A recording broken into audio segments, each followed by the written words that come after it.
Lu tuh Pacific sering Rim disangka kita orang apa, Mas, ngikutin. kalau di sana? Ini Meksiko. Filipino? Oh, Meksiko? Meksiko dan Filipino. Jadi gue jarang ada kalau kemarin-kemarin lagi rame Asian hate, gue nggak, alhamdulillah gue safe aja, karena kalau orang deketin gue, yo habla español gitu. Habla español, pero no muy bien, un poquito.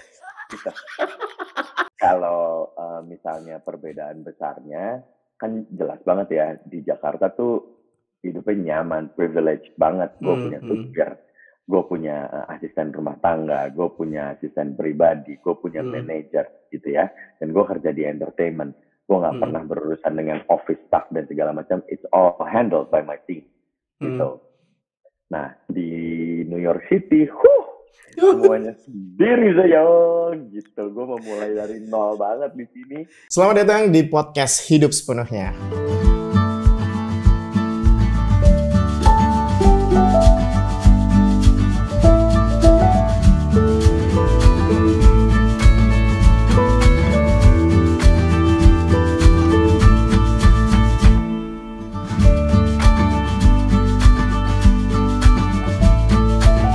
Sudahkah kamu menjalani hidup sepenuhnya? Selamat datang di podcast Hidup Sepenuhnya, podcast tentang mengingat, merasakan, juga memaknai hidup secara sepenuhnya.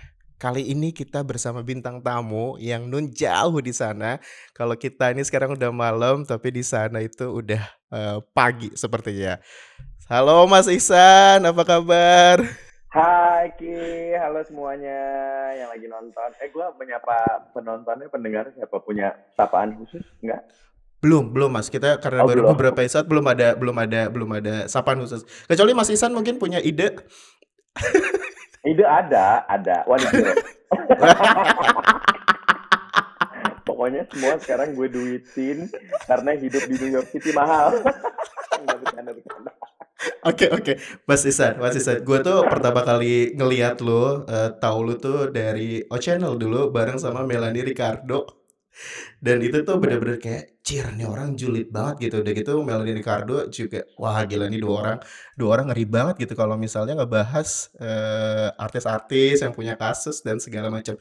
Itu tuh karakter asli atau gimmick di TV aja, Mas?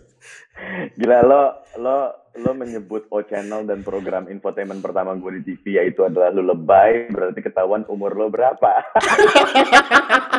Karena sekarang TV-nya aja udah ganti nama, udah rebranding, programnya juga udah nggak ada. Tapi gue sama Melanie Ricardo, alhamdulillah masih ada umur, ya kan? Amin. Dan saat itu julid karena disuruh sama produser gitu. Jadi jam tayangnya malam kan, Mas?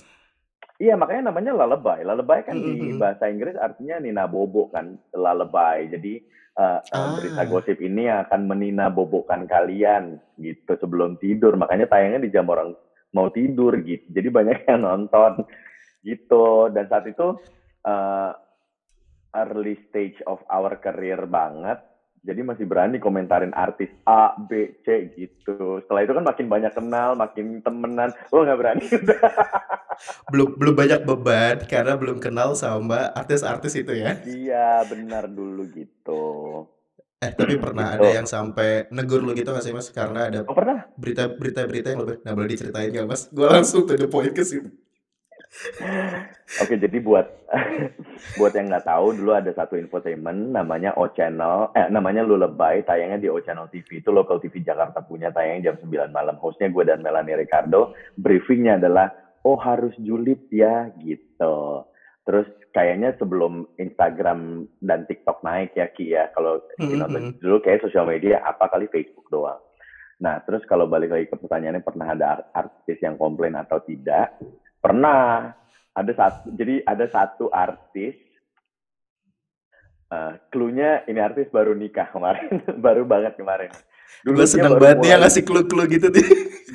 Ini artis baru nikah kemarin. Tapi dulu waktu kita beritain itu dia baru memasuki dunia entertainment. Tapi dia punya omnya adalah penyanyi senior.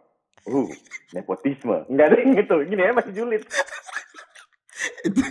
Itu berarti bukan disuruh produser, kayaknya emang udah bawaan, Mas ya. Produser cuma ngelihat itu jadi value tambahan aja.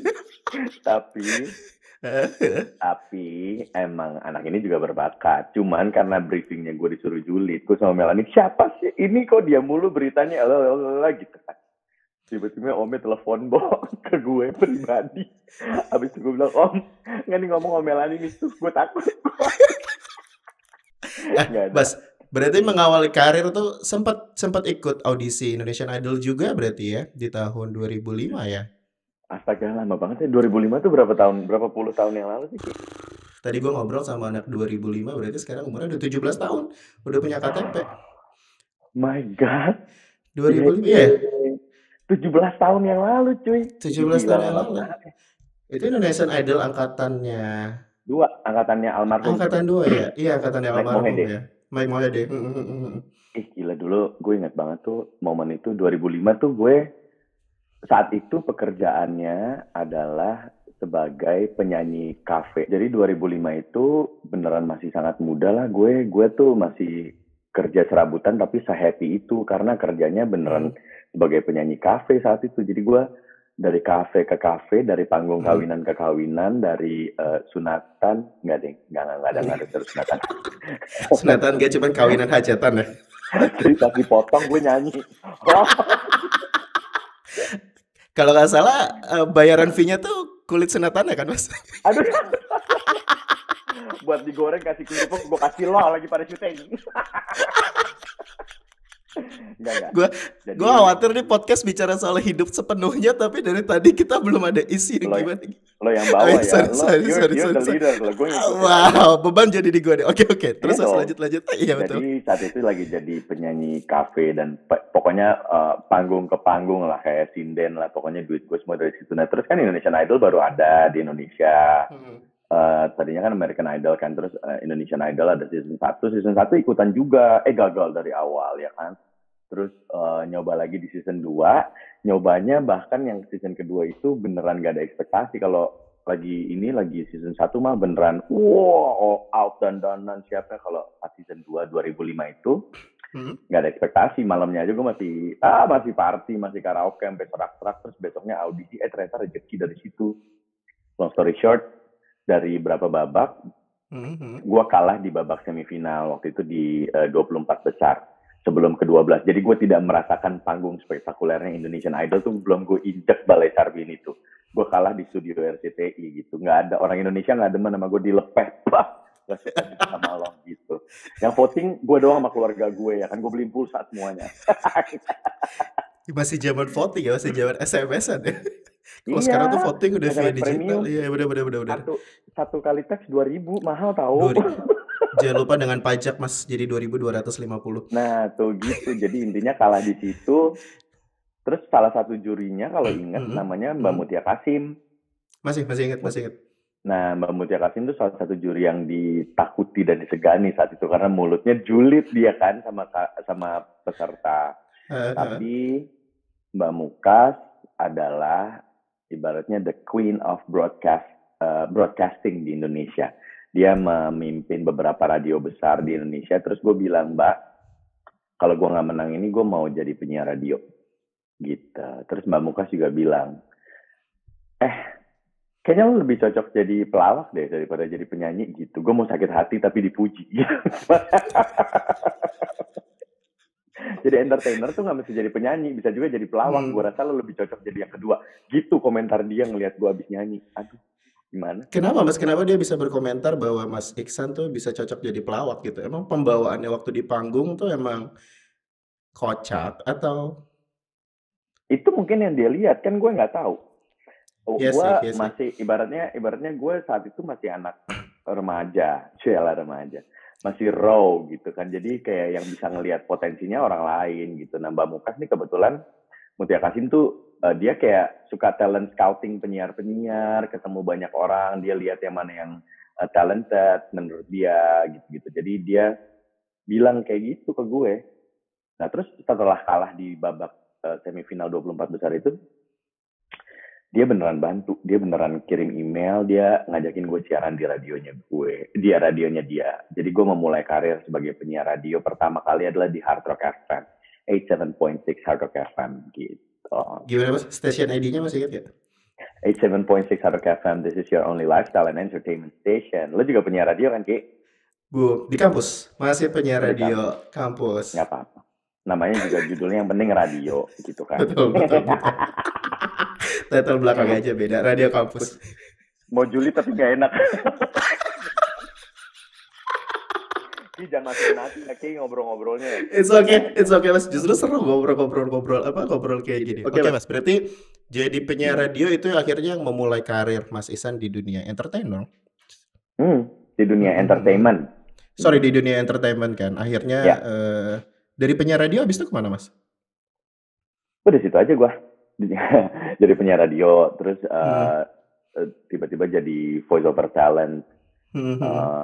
Kerja sama perusahaan, sama salah satu stasiun TV Jepang yang ada di jaringannya di Asia, namanya Animax.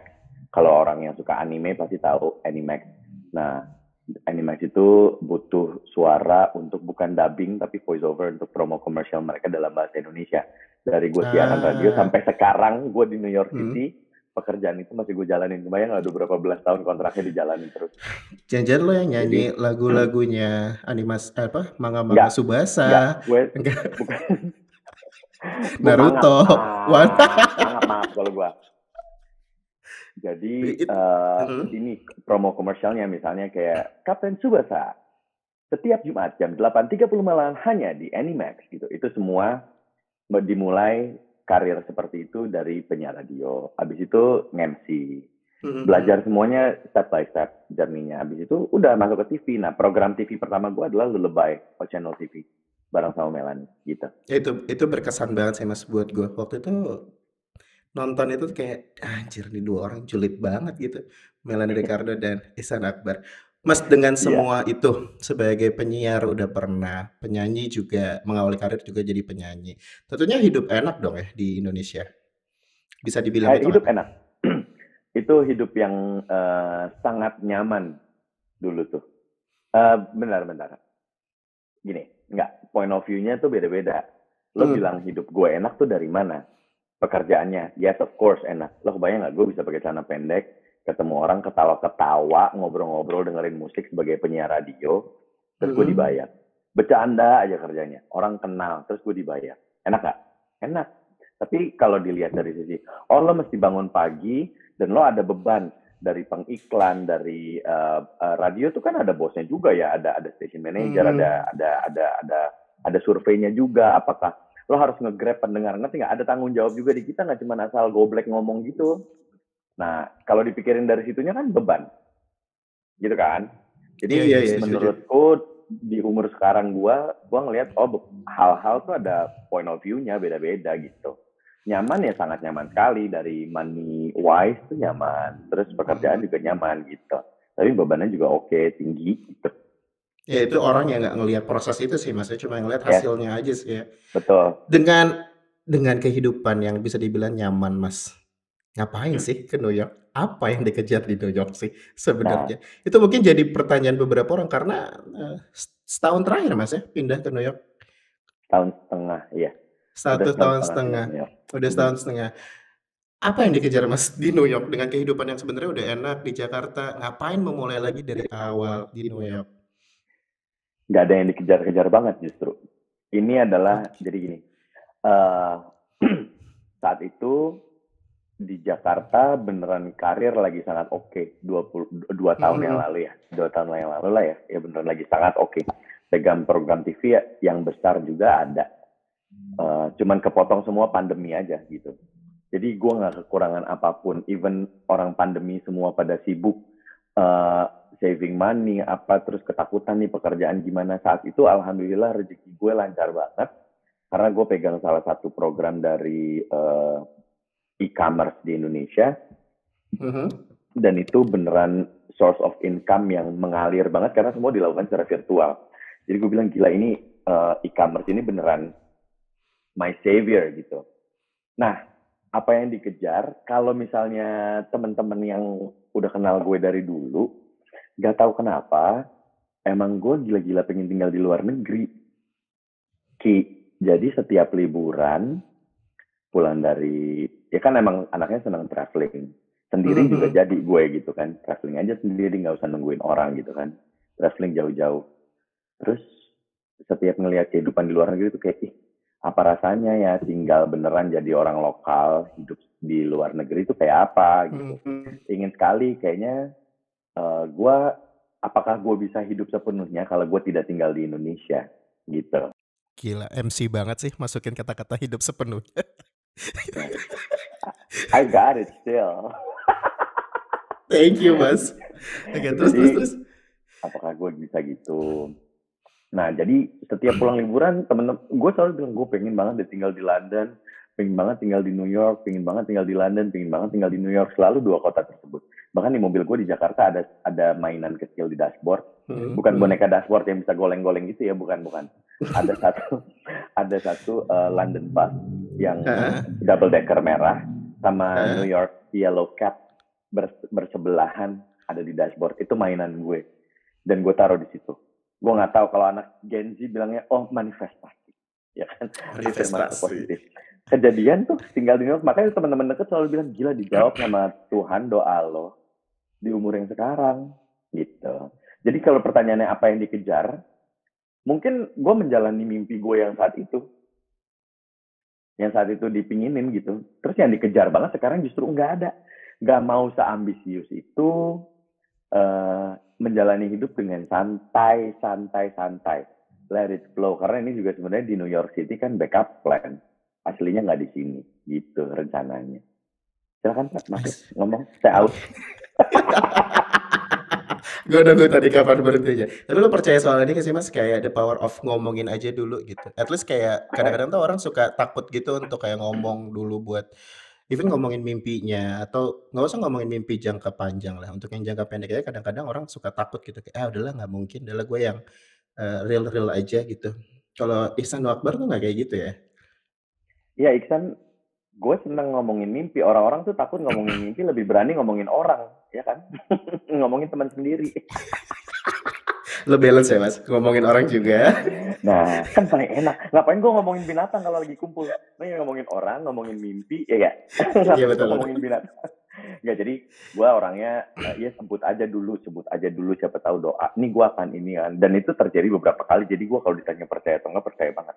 Bahkan dulu, nih flashback, mobil pertama gue yang gue beli dengan uang gue sendiri itu adalah Toyota Avanza. Boleh lo edit, boleh nggak. Pokoknya mobil itu.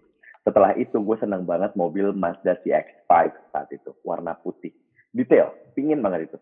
Setiap lewat di jalan di Jakarta kan macet ya guys ya. Gue selalu tunjuk, itu mobil gue berikutnya tuh, mobil gue nextnya yang itu. Kalau ketemu di basement parkiran di mall atau apa, gue pegang-pegang. Punya orang, nih mobil gue nextnya. Jadi, dapat. Dan itu kejadian semua, Mas ya? Yes. Ini juga mimpi besar tinggal di luar negeri, akhirnya dapat. Karena diomongin terus.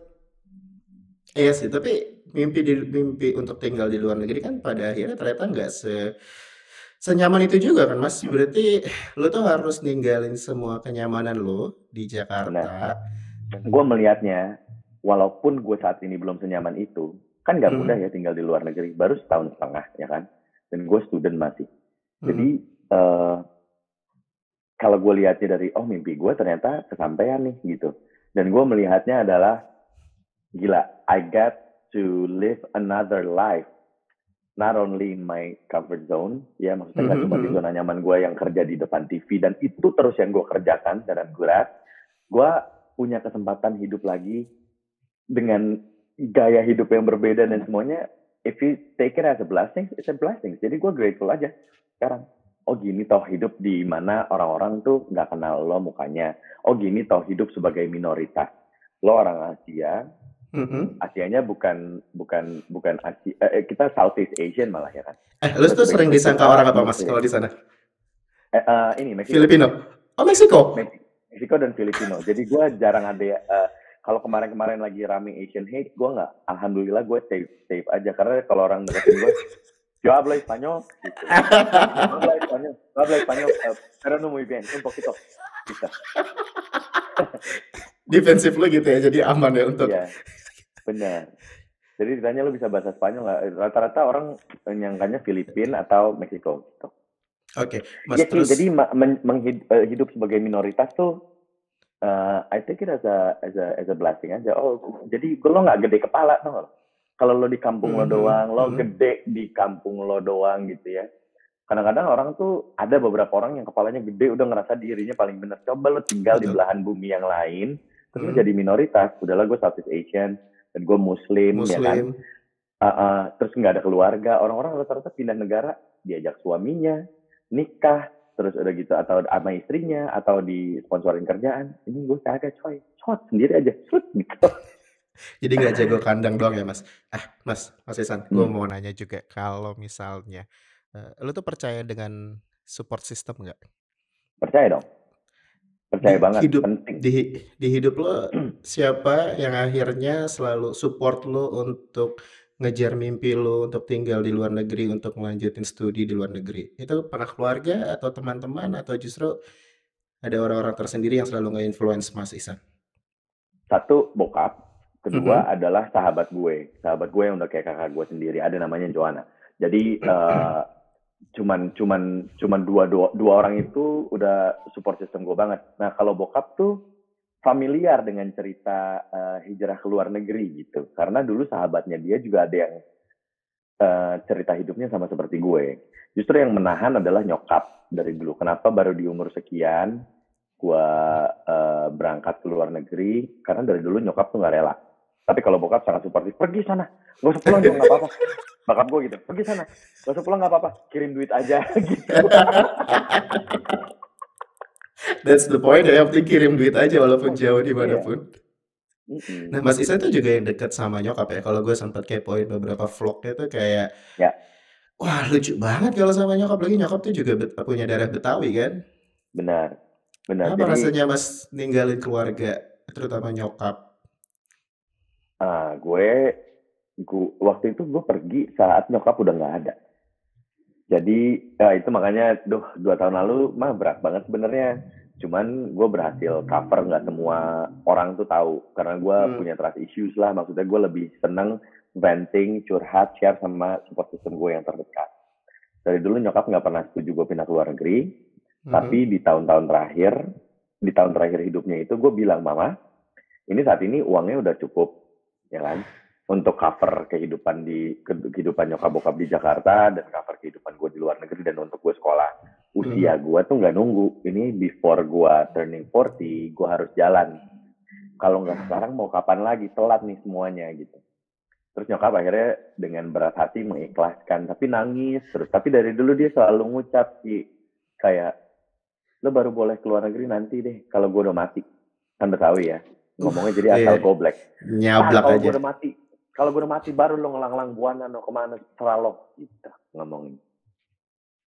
Nggak disangka setelah dia merestui gue pergi, malah akhirnya musibahnya datang, kena COVID, meninggal di bulan Maret 2021. Udah sampai situ aja gue. Oke, sorry Mas. Apa yang paling lo ingat Mas? Maksudnya kenangan bersama nyokap lah terutama selama masa hidupnya. Kalau gue lihat dari vlognya tuh ya Mas Ihsan tuh deket banget gitu sama nyokap. Atau ini deh apa yang paling pesan atau prinsip dari nyokap yang selama ini diajarkan Mas Ihsan yang selama masih Mas Ihsan pegang? Gini, gue tuh deket banget sama nyokap bokap. Tapi somehow gue tuh seneng hidup sendirian. Gitu kan? That's why dari umur 20 tahun sebelum gue mau mulai kerja, gue udah tinggal sendiri. Jadi gue balik ke rumah cuman kayak ya seminggu 2 kali buat nganterin cucian gitu kan. Cucian kotor. Gitu. Anak yang berbakti sekali gitu. Tapi nyokap sama bokap pesannya selalu sama. Jauh-jauh sama urusan hukum. Jauh-jauh sama urusan rumah sakit. Dan jangan mulai dulu sama orang. Be flexible. Yang keempat, be flexible tuh, itu gue banget tuh, karakter gue banget. Karena keluarga gue tahu gue kadang-kadang orangnya saklek. Kalau A, ya A. Nah, cuman apalagi tinggal di New York City sekarang. Bahasa beda, budaya beda. Jadi, terus minoritas lagi. Bertemu dengan orang-orang. Ini aja roommate, ada yang dari Prancis, ada yang dari Turki, ada yang dari San Francisco gitu. Jadi kayak, gue harus fleksibel jadi orang. Gitu, nggak semuanya sesuai dengan standar gue gitu, karena orang-orang tuh ada yang berbeda-beda gitu. cara hidup. I see. Gitu. Apa sih Mas yang paling lo rasakan perbedaannya tinggal di New York sama di Jakarta gitu? Hal-hal yang nggak mungkin lo temuin ada di Jakarta tuh nih nggak ada nih, nggak mungkin nih di Jakarta ada. Aduh banyak tapi nggak bisa diceritain Ki. Yang aman-aman aja Mas, Nggak, jangan gini, yang tidak aman. gini gue direct ke jawaban yang lain ya. Jadi, Boleh. Kalau misalnya perbedaan besarnya kan jelas banget ya, di Jakarta tuh hidupnya nyaman, privilege banget. Gue punya supir, gue punya asisten rumah tangga, gue punya asisten pribadi, gue punya manajer gitu ya. Dan gue kerja di entertainment. Gue nggak pernah berurusan dengan office staff dan segala macam. It's all handled by my team. Gitu. Nah di New York City, semuanya sendiri saya gitu. Gue memulai dari nol banget di sini. Gue tinggal di rumah orang Indonesia, tempat pertama gue tuh gue kayak kos gitu ibaratnya. Terus laundry baju sendiri, gue mesti melakukan semua pekerjaan rumah tangga sendiri, which gue bisa karena itu ilmu yang diturunin dari nyokap. No matter what your gender is, cooking, cleaning, semuanya is a basic life skill, jadi harus bisa gitu. Nah untungnya gue bisa sih kayak gitu. Cuman karena udah lama nggak melakukan semua sendiri, jadi kayak capek juga ya hidup di New York City. Kita nggak winter tahun lalu jauh lebih dingin dari winter yang sekarang. Ini sedikit cerita. Dan di rumah gua dulu tahun lalu tuh gua nggak punya laundry in unit. Jadi kalau di New York City guys, apartemen lo ada laundry in unit, meaning ada ruang laundrynya sendiri, ada mesin cuci dan dryer di dalam unit apartemen lo. It's a treasure. Beneran tuh poin plus luar biasa buat apartemen lo. Rata-rata orang tuh nyuci ke laundromat. Lo kebayang nggak? Lagi winter, gue mesti dorong-dorong kart yang besi kayak nenek-nenek, cucian kotor. Ada gue nggak imajinasi lagi. Iya, bajunya masih tebel, pakai jaket yang ada bulu-bulunya tuh di topinya. Lo kebayang, gue bilang, ini gue mau nyuci apa mau main ski sih? Begini nih banget. Gue bilang gitu. Jadi gila, effortnya aja untuk nyuci di musim dingin tuh sesusah itu gitu. Tapi alhamdulillah sekarang apartemennya ada laundry in unit, jadi beneran di samping kamar. Enak. Hari ini gue mesti nyuci by the way. Gitu. Jadi walaupun dulu ketika hidup sendiri laundryan balik ke orang tua, pada akhirnya lu ngerasain biar gimana pun harus ngurus laundry ya Mas. Kalau kata nyokap rasain lo gitu. Kalau dia lihat dari atas sana, mamam noh gitu. Itu terus satu perbedaan lagi. Di Jakarta kan baju licin, rapi gitu kan ya, habis dicuci, disetrika sama pembantu apa segala macam. Di sini no. I don't have time. Wash and fold. Kalau gue memang butuh banget ini baju licin ya gue punya steamernya gitu. Jadi ya tapi nggak semuanya udah lipat jadi. Gitu. Apa pekerjaan rumah tangga yang paling males lo kerjain Mas? Dari nyetrika, nyuci. Semua. paling. Tapi gue itu lumayan rapih. Jadi lo kebayang nggak? Gue benci melakukannya. Tapi gue rapih. Jadi kalau ngeliat berantakan tuh gue kesel. Jadi yang terjadi adalah gue mirip banget nih sama nyokap, ini satu yang sama. Gue bebenah sambil ngomong sendiri coy, marah-marah.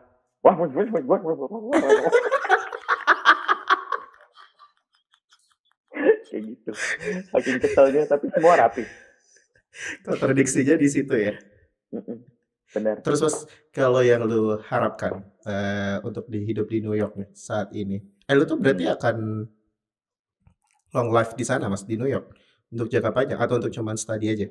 Jadi gua akan sekolah di tahun ini insya Allah 1 tahun atau 2 tahun ke depan. Kita lihat dari situ gimana perkembangannya. Jadi gue sejak plan gue yang sudah matang ke Kanada ternyata berbelok ke New York, gue udah kayak oke. It's your plan, God. Jadi gue cuman jalanin aja, gitu. Jadi gue kayak, jadi gue kayak gue berencana, gue punya goal, tapi gue nggak mau ngoyo, nggak mau bikin diri stres. Kalau ditanya apakah Iksan for good, I'd rather say for now, karena gue nggak tahu kedepannya apakah gue pindah state, nggak di New York City lagi, tapi misalnya di San Francisco atau LA, atau gue pindah negara lagi, mungkin gue ke Eropa, gue nggak tahu. Ya kan? Jadi gue ikutin aja jalan hidupnya kemana gitu. Yang penting gue punya plan. Gue baru akan stres kalau gue gak punya plan. Iya, kalau dilihat berarti hidup lu tuh penuh kejutan-kejutan Mas ya. Kayak ikut Indonesian Idol, berharap jadi penyanyi, cuman pada akhirnya lu jalannya jadi penyiar, terus lu mau sekolah di Kanada, Vancouver, lu ditolak 2 kali sampai akhirnya sekarang lu ke New York. Mas Ihsan, lu punya nggak sih kejutan kebaikan selama perjalanan hidup lu yang sekarang tuh lu masih inget gitu? Kayak entah itu dari orang terdekat atau justru dari orang asing gitu soal Apa kebaikan itu. gimana? Lu Kejutan? pernah nggak kejutan kebaikan? Mhm, Jadi pernah nggak di mhm, dalam hidup kayak tadi lu kan sering banget dapat kejutan-kejutan di dalam hidup. mhm. Ya dong, pasti di dalam hidup Ya, tuh selalu ada kebaikan kan di antara kejutan-kejutan itu. ya, Ada nggak benar. momen kejutan kebaikan yang pernah Mas Ihsan rasakan? Gue rasa banyak ya sih, cuman gue tuh Hmm. orang yang gak nyimpen sampai gimana gitu. A random act of kindness itu tuh sering banget terjadi di sini dari yang kecil Hmm. sampai yang gede gitu. Salah satunya ya waktu gue mencari pertolongan untuk gue ke rumah sakit, karena kan pengen tahu nih gimana caranya nih kalau gue ada apa-apa, karena saat itu asuransi yang pertama kan asuransi travel. Hmm. Nah, di sini gue nggak bisa kan, gue karena kan gue masih student gitu ya, gue mencari asuransi yang sesuai dengan budget gitu. Gue pergilah ke salah satu rumah sakit besar di sini, terus tanpa tahu informasi apa-apa, gue cuma masuk, gue nanya, hey, gue ini baru datang, gue mau Hmm. jadi student, gimana caranya supaya gue bisa aman nih masalah ini. Jadi gue baru datang, jadi gue kayak takut gitu. Aduh, ini gue salah orang gak ya nanya. Turns Hmm. out, judgement gue salah. Dia adalah orang pertama yang membantu gue soal urusan beginian. Urusan kesehatan ibaratnya ya. Untuk jaga-jaga. Jadi dia sampai membantunya tuh sampai detail banget. Dan dia gak dapet apa-apa dari gue, ngerti gak? Jadi emang dia beneran membantu as in like human to human. Gue sampai nangis saat itu. Sampai dia bilang, hey, jangan nangis, kata gitu. Gue bilang, gue nggak nyangka gue dapet kebaikan segininya dari orang asing. Apalagi dalam hati gue, yang tadinya gue judge lo karena gue takut lo nih Betul. gitu. Tapi ternyata lo sebaik ini dan membantu gue sampai sedetail ini gitu. Dan itu bukan cuma proses sehari loh. Prosesnya saat itu sampai 2 minggu kalau nggak salah. Dan dia bilang, ih gila gue fight banget lo buat lo supaya kalau ada apa-apa lo bisa terbantu gitu. Nah, saat itu gue sampai nangis, terus dia bilangnya jangan kayak gitu, ini kindness yang akan lo temuin juga kok, karena mungkin lo orang baik, atau nanti juga kalau gue ke negara lo dan gue ada apa-apa, gue yakin orang-orang di negara lo pasti ada yang baik dan membantu gue untuk hal-hal seperti ini. Gue nangis di rumah sakit Iya. di Lubi. Jadi gue oh my god, gue sendirian, gue nggak tahu apa-apa. Terus gue di awal gue takut ngeliat dia, tapi ternyata dia menjadi my savior saat itu gitu. Asik. Mas, nah kalau misalnya lu suka dapat hal-hal kebaikan ya, salah satu contohnya tadi cerita lu itu. Lu tuh kayak suka mengkaitkan nggak sih Mas sama flashback gitu sama hal-hal kebaikan yang pernah lu lakukan sendiri kayak jir, Enggak. jangan-jangan gue Enggak. dapat kayak gini karena dulu gue baik sama ini atau mungkin kayak gini. Enggak. Karena lo tau gue orangnya gampang lupa. Lu gampang lupa tapi mungkin orang ingat Mas sama kebaikan-kebaikan lu. Iya, tapi di gue nya enggak. I Gue nggak see, I tahu. see, I Gue see. ngelakuin aja. Abis itu Mhm. lupa gitu. Nah tapi kalau orang yang sampai gue nggak pernah lupa apa yang orang lakukan ke gue gitu, yang bikin gue merasakan sesuatu tuh gue nggak lupa. Jadi kalau gue menerima kebaikan segitu gedenya kayak si Mhm. orang yang tadi gue ceritain, Mhm. gue akan ingat terus tuh. Oh tuh gila, salah satu penolong gue banget tuh gitu. Gitu. Jadi kalau I gue see, yang I see. berbuat kebaikan sih gue nggak inget ya. Gue ngapain ya, mungkin kali gue ada di belakang-belakang dulu-dulu. Belakang-belakang dulu-dulu tuh apa? Karena gue ngerasa gitu sih Mas, kadang-kadang kayak ih gue tuh bisa ada di titik ini atau mungkin gue dapat kebaikan dari orang kita nggak tahu kan mungkin dulunya pernah ngelakuin hal kebaikan juga atau bisa jadi ternyata kebaikan nyokap dulu terus akhirnya dapetnya ke Ya, anaknya. amin. Kalau di sini juga Amin. misalnya gini. Ini New York City is a lonely city. Ya, banyak sekali orang-orang yang tinggalnya tuh sendiri sampai tua. Jadi bokap gue tuh kalau misalnya merasa kayak kota ini cocok untuk orang tua, mungkin bokap gue udah gue ajak ke sini juga. Tapi menurut gue enggak.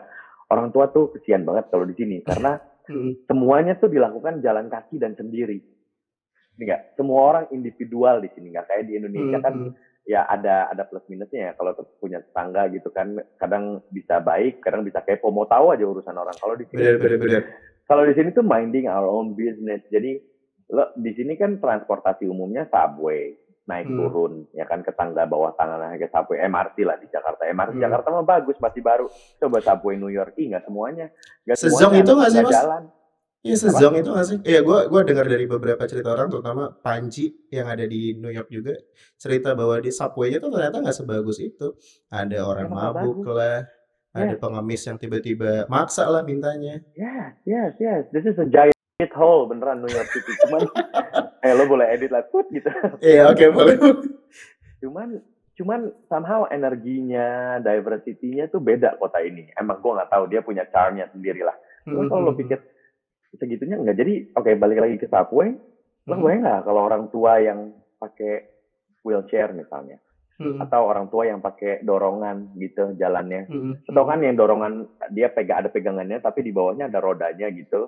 Jadi dia suka jalan kayak gitu sendirian, nggak ada anaknya, nggak ada keluarganya. Mau naik ke tangganya gimana coba? Ibu-ibu dengan stroller dan anak bayinya, itu yang paling sering. Tapi one thing I learned di New York City tuh, kalau mau nolong orang, mau membantu tuh nggak bisa sekedar ayo bantu gitu, nggak bisa.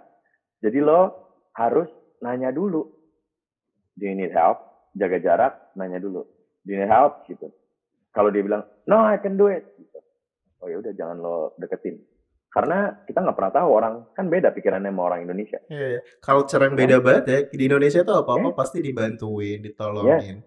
Tapi kalau even kadang-kadang suka gue masih ke bawah Asianya, gue masih ke bawah Indonesia yang ngelihat orang ibu-ibu bawa stroller, sini bu gitu, sini let me help you. Pernah ditolak juga, no I don't need your help.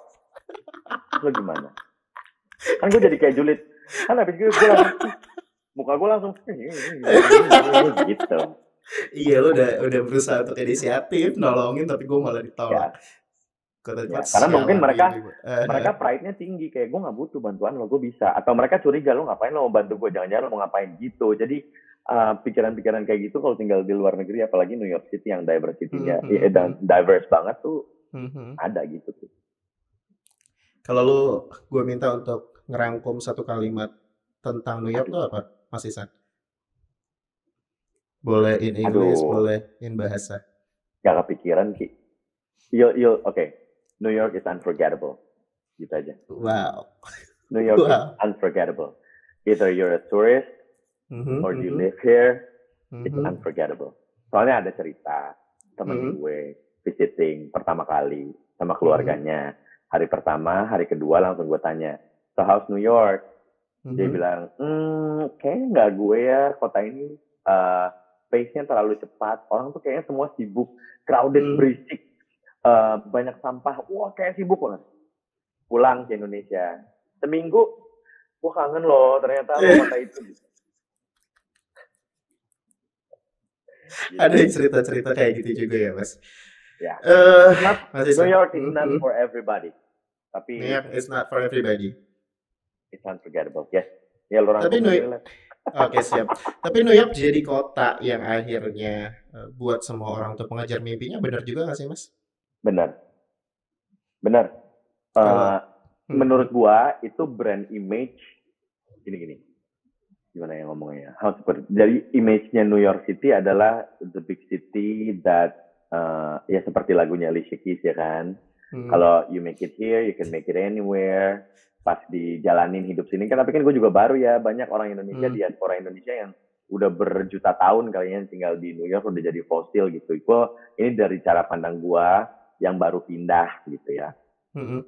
Bener, emang brandingnya tuh, ini adalah kota tempat lo mengejar mimpi, karena opportunity banyak banget. Jadi kalau sampai lo gagal atau lo nggak punya duit misalnya, itu menurut gue cuma karena lo nya aja malas kerja. Mas Isan, situasi apa kira-kira di nanti ya, di kemudian hari, yang mengharuskan untuk lo kayaknya, udah deh kayak gue selesai nih hidup di New York, gue pengen balik di Indonesia aja? Lo pernah kepikiran itu nggak? Pernah. Goalnya sampai ujung nih, hari tua gue mau di mana ya, itu sudah jadi blueprintnya ibaratnya. Udah jadi. Cuman masalah. Oh, terstruktur juga, Mas ya? Terstruktur dan terplanning juga ya? Gue malah akan anxious ketika gue nggak punya backup plan. Gitu. Jadi kalau ini gagal, plannya kemana nih, plan B-nya gitu. Nah, gue tuh Mhm. malah stres. Tapi sekarang alhamdulillah eh plannya udah ada sampai di hari tua nanti gitu. Di umur berapa mau ngapain, mau kemana, akan ngapain, itu semuanya ada. Jadi tinggal kata Tuhan iya atau enggak aja gitu. Lo tetap walaupun lo udah punya planning, udah punya backup plan, tapi lo tetap ngikutin apa yang Tuhan Ya, tentukan ya. Iya sih, iyalah. iya sih, iya sih. Jadi Jadi doanya apa juga Mas? sekarang udah berubah, udah nggak kayak anak ABG dulu. Ya Tuhan mau A, B, C, D, E, F, G, apa gitu. Gue udah kayak, ya Allah, kalau emang Heeh, heeh. minta dibesarin aja hatinya ya untuk menerima Mhm. apapun takdir lo setelah gue usaha. Udah saja. I see, berlapang dada ya. Mhm. Jadi apa Mas ketakutan terbesarnya yang mengharuskan Mas Ihsan pahit-pahit, "Oke deh gue selesai di New York, gue pengen balik ke Indonesia." Ada nggak? Aduh, bapak gua lah. Kalau bapak gua kenapa-kenapa lah. Karena kan nggak mudah. Ini bukan Australia yang cuma misalnya 8 atau 7 jam atau Mhm, 5 jam mhm, gitu ya. mhm, Ini mhm, penerbangan 24 jam. mhm, Ya, mhm. mungkin dengan layover dan segala macam. Tiket nggak semurah itu kadang-kadang. Lo bayang nggak beli Exactly, tiket mendadak, ya kan? Jadi exactly. kalau sampai ada apa-apa dengan orang tua, amit-amit belum jalik ya. Gue ada sahabat-sahabat yang tinggal di luar negeri, Mhm. orang tuanya kenapa-kenapa cuma lewat video call. Gue menghindari itu banget sih. Karena bukannya nggak bisa pulang atau gimana, tiketnya nggak ada. Iya, Gimana? iya. Tiket mendadaknya nggak ada. Itu yang paling takutin. Jadi sahabat-sahabat gue juga pada bilang, siap dengan kemungkinan terburuk itu. Ya siap nggak siap. Cuman ya Allah kalau bisa jangan dong. Kita udah terhubung dengan bapaknya Mas Ihsan. Halo Om, Oh, telepati. gimmick-gimmick TV ya. Iya bener. Jadi itu jadi salah Gitu. satu ketakutan terbesar ya. Cuma sama bokap tuh aktif Mas, maksudnya masih sering komunikasi, video call. Sering, sering, sering. Bokap gue punya Instagram. Oh ya? Ngeliatin story gue mulu. Gue bilang, wah, jadi close friend nih. Jadi gue nggak bisa share yang macam-macam. Atau di mute dan dijadiin close friend ya? Bokap gue cuma punya satu temen gue doang. Cuma follow gue, cuma mau lihat. Tahu pas video call dia bilang, gimana paketnya udah nyampe? Paketnya hilang ya kemarin ya? Gitu. Berarti dengan semua perjalanan hidupnya Mas Ihsan yang udah Mas Ihsan lewatin, di Indonesia Mhm. udah jadi orang yang terkenal, sekarang memulai kehidupan dari nol lagi ya bisa dibilang di New York. Ya, Eh, tapi Mas Ihsan ini menjalani hidup yang Mas Ihsan impikan ya sih sebenarnya? Atau inginkan? saat ini ya dong, kan tinggal di luar negeri yang diingini gitu. Tapi Mhm, kalau dibilang sudah nyaman atau belum, belum, mhm. belum selesai gue di sini gitu. Gue masih belum tahu nih ke depannya gimana nih gitu. Sekolahnya tahu nih akan mau ngambil sekolah major ini. Gue nggak mau cerita dulu Yap, yap, karena yap. nggak mau jinx. Betul. Cuman gue udah tahu nih gue ngambil ini. Ini adalah hal yang gue suka. Jadi kalau ditanya apa momen terhappy-nya? Dulu gue pernah punya momen paling happy bekerja dengan tim yang paling happy di Indonesia. Itu gue simpan. Mhm. Nah, cuman turns out di Indonesia gue nggak bisa berkarir di industri itu. Nah, di sini mau ngambil sekolah itu karena industrinya besar. Tapi gue juga nggak mau membebankan diri gue untuk, I have to be on that very top gitu, di atas banget dan manggung atau apa. Gue take it easy, tapi gue tahu gue mau kemana. Tapi lagi-lagi itu rencana. Kalau Tuhan bilang nggak gitu, ntar lo gue taruhnya di bagian lain. Tiba-tiba gue sekolahnya medical assistant, gimana gue jadi nurse. Suster, ya, gitu. Gue gak kebayang lagi kalau lo jadi nurse beneran Mas. Ya kan, ngomel mulu pasti Gak ada yang ngurusin tahu orang. sih, iya sih, iya Cerewet sih. banget sih nih pasiennya. Ya diam dong, nanti juga datang makanannya gitu.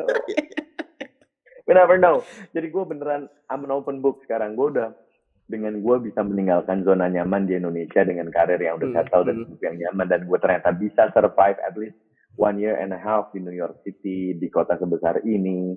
Dan kelihatan progresnya. Gue dari tinggal kos di rumah orang Indonesia, pernah tinggal di basement rumah Oh ya? orang. Oh ya? Ya, yang gue pendek nih ya.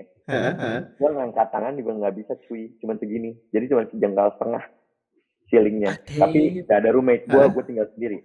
Ada ruang TV, ada ruang tidur. Sampai sekarang bisa pindah di apartemen yang cukup nyaman, ada laundry unit, walaupun dengan roommate, menurut gue, ternyata hidup gue berprogres ya gitu. We'll sih nanti ke depannya gimana, gue nggak tahu. Cuman gue tahu goalnya mau ngapain. Hari tua mungkin balik di Indonesia, mungkin nggak di Jakarta gitu, tapi ya adalah plan-plannya gitu. Jadi untuk seorang Ihsan Akbar, Makna hidup sepenuhnya apa, Mas? Bagaimana Menjadi seorang diri Ihsan? sendiri. Makna hidup sepenuhnya adalah di mana lo bisa hidup jadi diri sendiri dan nggak terganggu dengan komentar orang lain tentang hidup lo gitu. Nah, unbothered kalau bahasa Inggrisnya, I'm unbothered. What you think about me, it's none of my business, it's yours. Nah, di sini kebetulan tempat yang paling pas untuk menjalani hidup seperti itu. Karena orang-orang, I don't care. Lo mau pakai apa kek, lo mau dandanan gimana kek, orang nggak peduli di sini. Itu waktu di Jakarta mungkin gue ada sedikit menahannya karena satu hometown sendiri kan, ada yang mesti dijaga orang tua, jangan terus kerja di dunia entertainment di mana kelihatan lah sedikit kan sama orang nanti kalau ada omongan-omongan miring nyampe ke orang tua, kasihan orang tua, banyak yang dipikirin. Di sini I can be fully myself, hidup sepenuhnya dan secukupnya. Untuk di New York sementara hidup secukupnya, Mas. Yes. Secukupnya itu bukan berarti gue kekurangan loh. Gue masih bisa nonton Beyonce dengan tiket yang paling dekat. Amin. Semoga amin. Salah satu doa yang semoga terkabul ya, Mas. Amin. Oke, Ihsan Akbar, berarti hidup sepenuhnya menurut Mas Ihsan Akbar adalah hidup menjadi diri sendiri. Karena dengan hidup menjadi diri sendiri, grateful ya, Mas, dan jadi bahagia juga ya. Karena lo nggak harus mikirin apa kata orang, nggak peduli dengan cemooh orang. Yang penting tetap menjadi hidup, menjadi diri sendiri. Thank you banget, Mas Ihsan Akbar.